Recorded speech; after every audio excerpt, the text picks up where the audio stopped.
when you are deploying AI, one of the most important thing you realize is hallucination is not a model failure. Instead, it's a system design failure. Because hallucination and correct answer come from an AI model that look completely identical, having same tone, same confidence and same formatting. By the end of this video, you will know exactly how the most sophisticated organization builds AI system that catch while the model cannot. I have spent over 8 years in machine learning and AI, and I have seen many AI projects get approved, deployed, and few months later quietly get shut down. And when I look at why they failed, it almost never came down to the model. It came down to what was built around the model. By the end, you will be able to do three things. First, explain why hallucinations are not a model problem.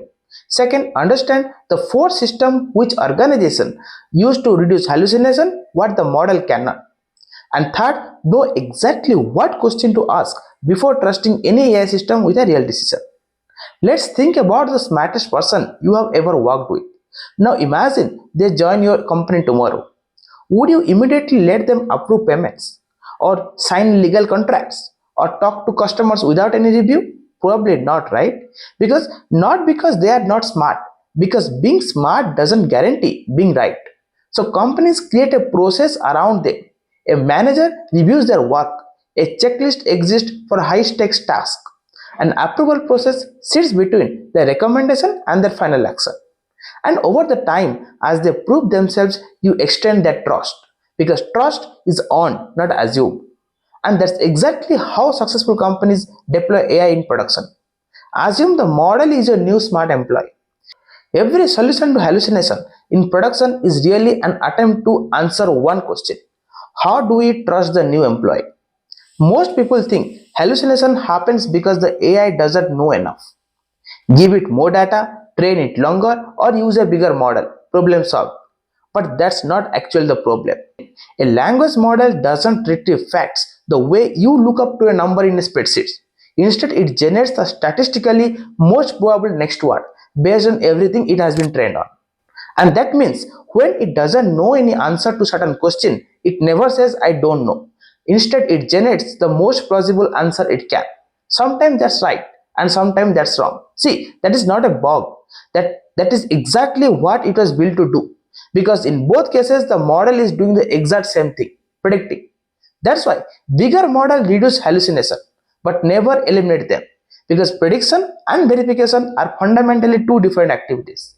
The model's job is to generate an answer, not prove that the answer is true or false. And once you understand that, something important becomes clear. The solution to hallucination was never going to come from the model alone. It also comes from the system we place around the model. And those systems all exist for the same reason. To turn prediction into something we can trust. So how do organizations make a highly capable but imperfect system trustworthy? The first system most organizations build is surprisingly simple. Give the access to the right information. Think about our new employee. When you bring in a new hire, you don't want them making important decisions based on from their memory alone or whatever they happen to know. You give them access to the company policies, documentation, and knowledge base first. The most powerful thing any organization can do against hallucination is control what AI is allowed to reference. Because the moment you ground a model with verified information, you are no longer asking it to rely on whatever it happens to remember from training. You are asking it to answer from evidence, and that changes everything. Does that eliminate hallucination completely? No, but it dramatically reduces them. So the first rule of trust is simple.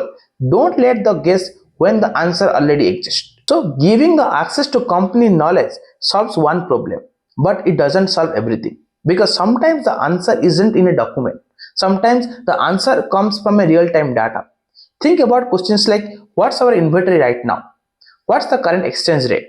What's the customer account balance today? No amount of training data or external documents can guarantee those answers will be correct, because those facts live in external systems whose value keep changing in the real time. And that's exactly what you had tell a new employee, that rather than guessing, to verify the facts using the system. So they open the CRM, they query the database, they look at the dashboard. AI can now do the same thing. Instead of generating an answer purely from its memory, it can call tools to look up to the live information. It can search a database or query an API or run a calculation and then use the result to answer the question.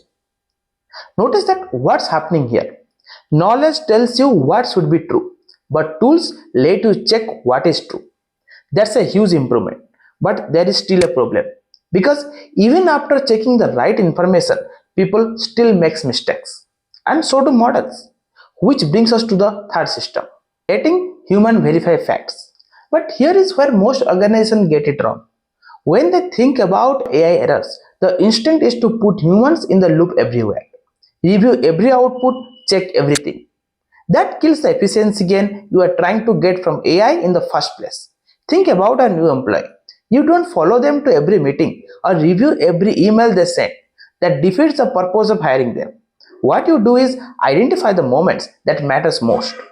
The contract signing or the client facing decision or mostly irreversible action, and you put oversight exactly there. This is called selective human oversight.